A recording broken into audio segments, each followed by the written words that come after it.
오늘 저는 여러분과 함께 생명으로 생명을 바꾸는 이라는 제목으로 말씀을 나누겠습니다. 여러분께서 사랑의 원자탄이라는 책을 읽어본 적이 혹시 있는지요? 이 사랑의 원자탄이라는 책의 주인공 손양훈 목사님은 여수 순천 반란 사건 때 두 아들이 다 학생이었는데 같은 학교 공상주의 극렬 분자에게 잡혀서 끌려가 총살당했습니다.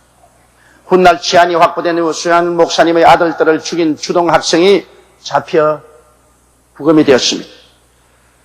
그 학생이 재판을 받고 총살령을 당하여 트럭에 실려 끌려갈 때 손양훈 목사님은 사람을 보내어서 사정하고 그 아들을 죽인 사람을 자기 양자로 삼겠다고 자원을 했습니다.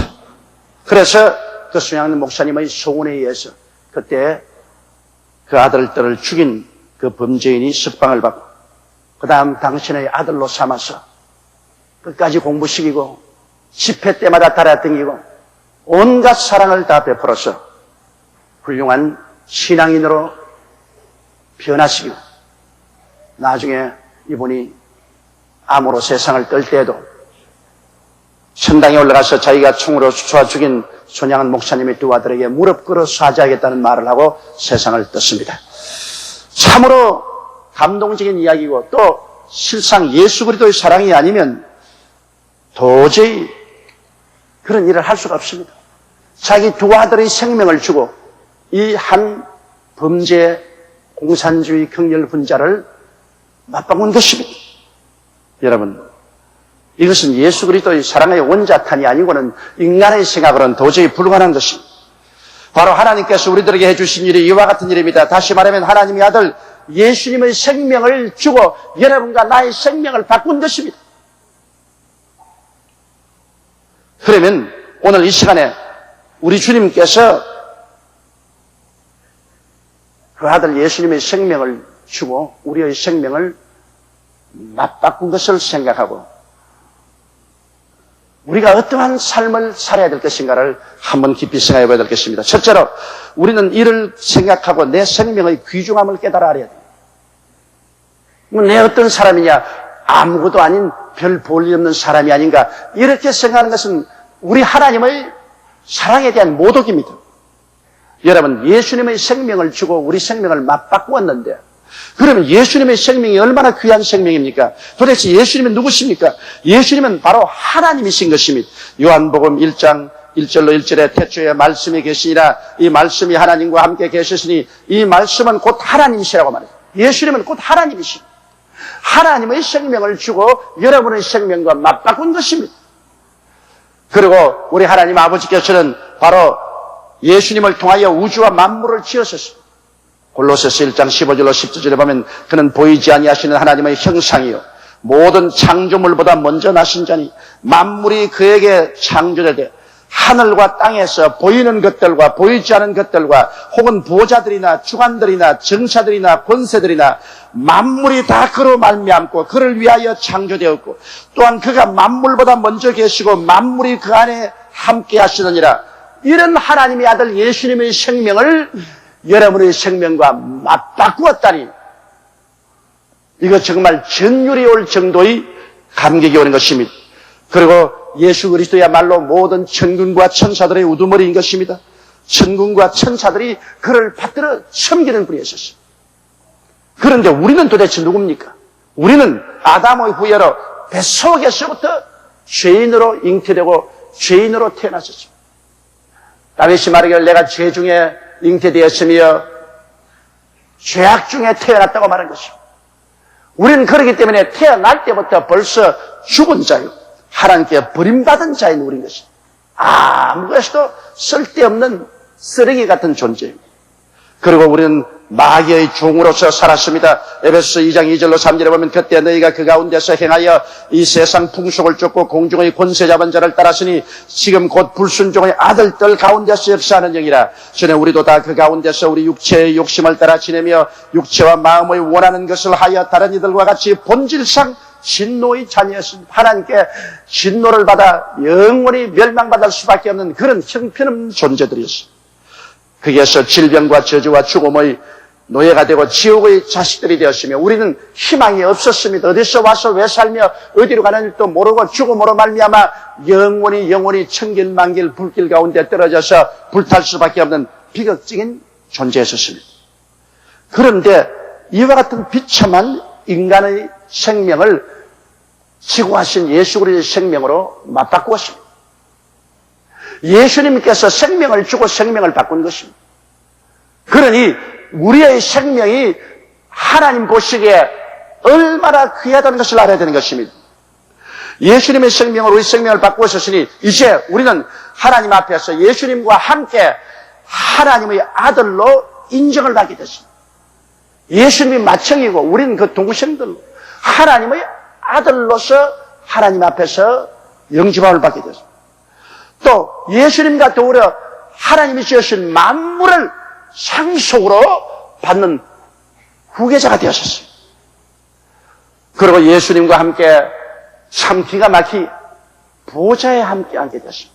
아버지가 보좌에 계시고 그 보좌 우편에 예수님이 계시는데 우리같이 천한 인생이 그리스도 안에서 함께 보좌에 앉게 되었다는 것을 생각할 때 하나님이 계신 곳에 함께 우리가 앉게 됐던 것을 생각할 때 이거 정신이 아찔합니다.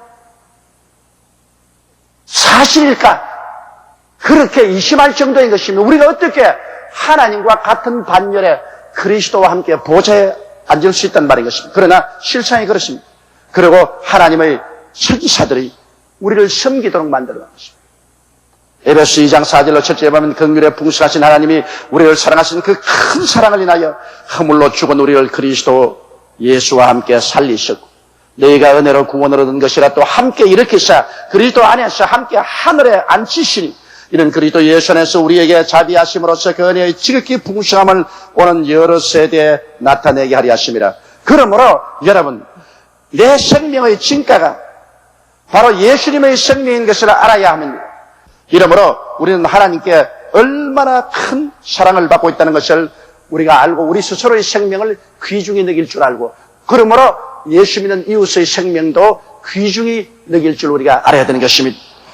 둘째, 그렇게 되면 내 생명의 막중한 책임을 우리가 깨달아 알아야 되는 것입니다. 내 책임이 얼마나 큽니까? 하나님이 예수님의 생명과 내 생명을 막 바꾸었습니다. 그리고 예수님의 생명처럼 나의 생명을 이 땅에서 귀하게 여기심으로 내가 하나님 앞에서 구원을 받은 자로서의 책임이 얼마나 크다는 것을 알아야 되는 것입니다. 이 땅에서 내가 하나님의 아들로서 예수님의 생명을 대신해서 살아야 된다는 것입니다. 예수 생명과 막 바꾸었으니 예수님의 생명과 같이 살아야 돼요. 손양한 목사님이 두 아들을 죽인 그 사람이 그 두 아들 대신에 아들로 태감을 받았으니 두 아들의 몫이라고 살아야 될 것 당연한 거 아닙니까? 여러분, 그러므로 우리는 예수님이 하신 일을 이 땅에서 계승하고 살아야 됩니다. 예수님께서는 이 땅에서 말씀을 전하고 가르치시고 귀신을 쫓아내시고 병든 자를 고치며 하나님의 사랑을 나타내셨으니 우리도 예수님이 한 일 그대로 때를 얻든지 못 얻든지 어느 곳에 있든지 규모가 크든지 작든지 상관할 것 없이 말씀을 전가하고 가르치고 귀신을 쫓아내고 병든 자를 고치고 하나님의 사랑을 나타내는 일을 해야만 됩니다. 마태복음 28장 18절로 19절에 예수께서 나와 일러 가라사대 하늘과 땅의 모든 권세를 내게 주셨으니 그러므로 너희는 가서 모든 족속으로 제자를 삼아 아버지와 아들과 성령의 이름으로 세례를 주라고 말씀하셨으며 마가복음 16장 15절로 18절에 또 가라사대 너희는 온 천하에 다니며 만민에게 복음을 전파하라. 믿고 세례받는 사람은 구원을 얻을 것이요 믿지 않는 사람은 정죄를 받으리라. 믿는 자들에게는 이런 표징이 따르리니 즉 저희가 내 이름으로 귀신을 쫓아내며 새 방언을 말하며 뱀을 씹으며 무슨 독을 마실지라도 해를 받지 아니하며 병든 자에게 손을 얹은즉 나으리라 하시더라. 이와 같은 예수 그리스도의 하신 일을 우리는 이 땅에서 계승해야만 되는 것입니다. 우리는 거룩하게 살아야 됩니다. 세속에 물들지 말고 세상과 함께 썩어져 가지 말고 세상의 소금이 되어서 거룩하게 하고 또 세상에 가는 곳마다 거룩함을 가져오는 어느 심사 행동을 통해서 하나님의 영광을 나타내야 됩니다. 그리고 우리는 탐욕의 노예가 되지 말아야 돼요. 욕심이 잉태한 적 죄를 낳고 죄가 장성한 적 사망을 낳습니다. 사람이 분수를 잃어버리고 욕심을 내면은 그 다음 욕심을 이루기 위해서는 삐뚤어진 길로 가야 되고 삐뚤어진 길로 가게 되면 죄를 짓게 되고 그 다음 결국 사망에 이르게 되는 것입니다. 어떤 사람 말하기를 이 세상 민족 중에 빚을 내서 국제 여행을 하는 사람은 한국 사람밖에 없다는 말을 들었습니다. 그것도 한국 사람 입으로 듣지 않고 외국인의 관광당국에 있는 사람의 입으로 들었었습니다. 한국 사람은 자녀를 데리고 해외 여행하기 위해서 1년에 300만 원 내서 500만 원 빚을 내서 여행을 한다. 이런 민족은 이 세상에서 한국 사람밖에 없다는 말을 외국의 관광당국의 사람들을 통해서 들었을 때 내 얼굴이 화끈했습니다. 이게 탐욕입니다. 아직 한국에 여행할 정도밖에 안 되는데도 불구하고 탐욕으로 분수를 뛰어넘어 그렇게 빚을 지고 1년 내내 그 빚 갚는다고 정신이 없습니다. 그러한 탐욕에 취한 삶을 살지 말아야 됩니다. 우리는 자기 분수를 알고 분수껏 살 때 마음에 걱정도 없고 염려 없이 편안하게 살 수가 있는 것입니다. 그리고 탐욕은 우상 숭배가 됩니다. 하나님은 탐욕을 미워하십니다. 우리는 온유하고 겸손하게 살아야 됩니다. 부드럽고 따뜻하며 교만하지 말고 자만하지 말고 하나님을 의지하고 겸손하게 살아야 되는 것입니다.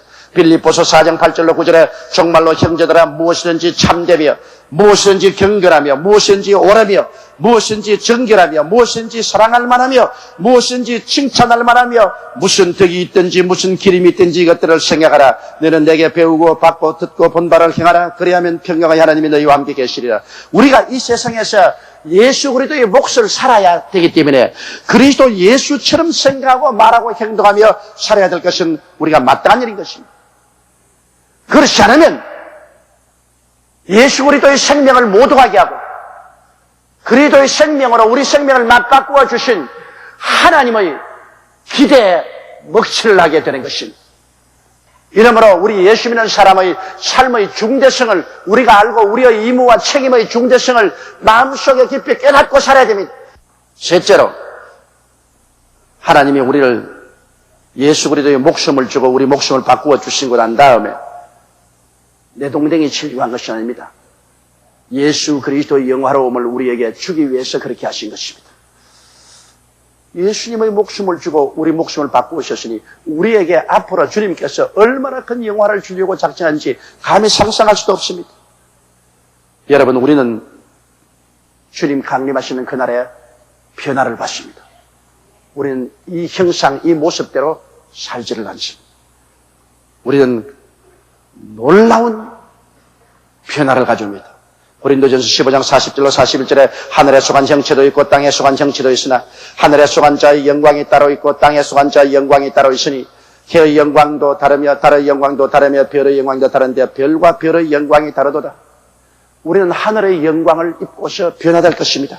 고린도전서 15장 42절로 44절에 죽은 자의 부활도 이와 같으니 썩을 것으로 심고 썩지 아니할 것으로 다시 살며 욕된 것으로 심고 영광스러운 것으로 다시 살며 약한 것으로 심고 강한 것으로 다시 살며 육의 몸으로 심고 신령한 몸으로 다시 사나니 육의 몸이 있은 적 또한 신령한 몸이 있느니라. 이렇기 때문에 육의 몸이 사라지고 신령한 몸으로 변화되며 추한 몸이 사라지고 영광스러운 몸으로 변화되며 약한 몸이 사라지고 강한 몸으로 변화되며 죽을 몸이 사라지고 영생한 몸으로 변화되어서 그리스도의 형상을 닮아 이제 영세 무궁토록 천지와 만물을 상속으로 받아 하나님을 섬기며 살게 될 것입니다. 그게는 눈물과 근심과 탄식과 이별하는 것이나 공하는 것이나 앓는 것이 다시는 있지 않고 죽으면 영영이 폐해져버리고 마는 것입니다.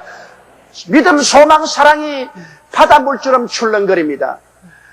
그런 곳에서 우리가 영원히 살기 위해서 하나님 아버지께서 우리를 그리스도의 생명으로 우리 생명을 바꾸어 주신 것입니다. 이래서 우리는 내 아버지 집에서 살게 됩니다. 여러분, 이 땅이 개조되고 하늘이 새로 변화됩니다. 새 하늘과 새 땅으로 변화되고 그 위에 새 예루살렘이 나오는데 부활한 사람들은 새 예루살렘에서 살면서 이 땅을 다스리며 살게 되는 것입니다. 그러면 우리는 주님과 함께 새 예루살렘에서 영원히 살며 다스릴 것입니다. 요한계시록 22장 5절에 보면 다시 밤이 없겠고 등불과 햇빛이 쓸데없으니 이는 주 하나님이 저희에게 비추심이라 저희가 세세토록 왕노로 타리로다. 할렐루야. 이것이 바로 주님께서 생명으로 생명을 바꾼 이유인 것입니다.